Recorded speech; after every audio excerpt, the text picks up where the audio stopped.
For the longest time, ableism has told me that I can't hold a job. And if I can't do that, then I'm not good.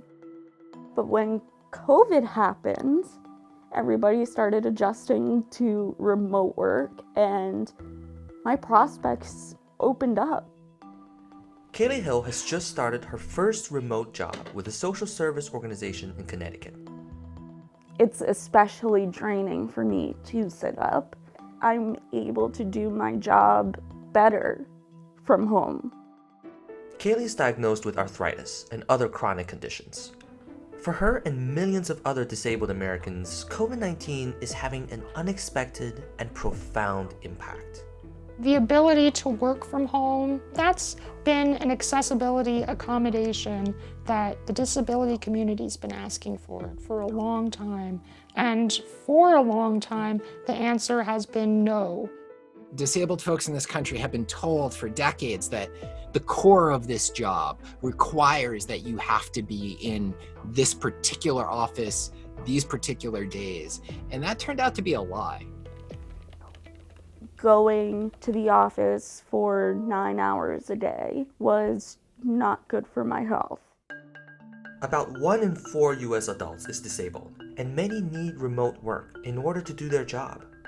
The commute to work may already be inaccessible or overtaxing. The office space may lack accessible paths and bathrooms. And the work environment can cause physical and mental distress for people with a variety of disabilities. But pre-pandemic, remote work accommodations were often met with resistance. That's what happened to Kayle in her previous job, an administrative position at a daycare center. I would always get a promise, but then nothing happened. It was like every day there was another reason why we had to push it off another day. I was getting sick a lot.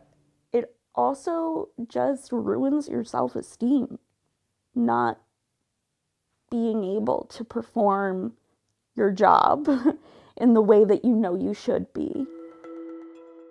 The Americans with Disabilities Act says an employer has to provide disabled employees reasonable accommodation, unless accommodation requests are determined to be unreasonable, such as causing undue hardship for the business. Kayle knew her rights, but something stopped her from bringing it up. There's often a sense that disabled people should sort of just be grateful for what they have. My boss was great at letting me go to doctor appointments. So there's always a sense that asking for something else makes you burdensome. A lot of times employers have this perception that hiring and employing disabled people is nothing but unending bills and unending expense. There's still stigma that disability rights are extra. We have seen entire corporations pivot to work from home in a matter of weeks.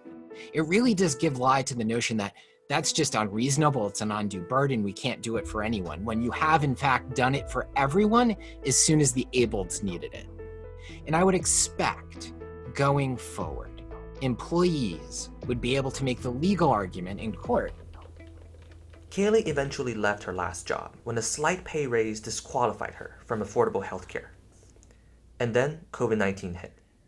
A lot of the people who wished in the past that they could work from home, they're now able to do that without even technically getting that accommodation. Back in the office, I might not have done this very much. I get a little bit self-conscious.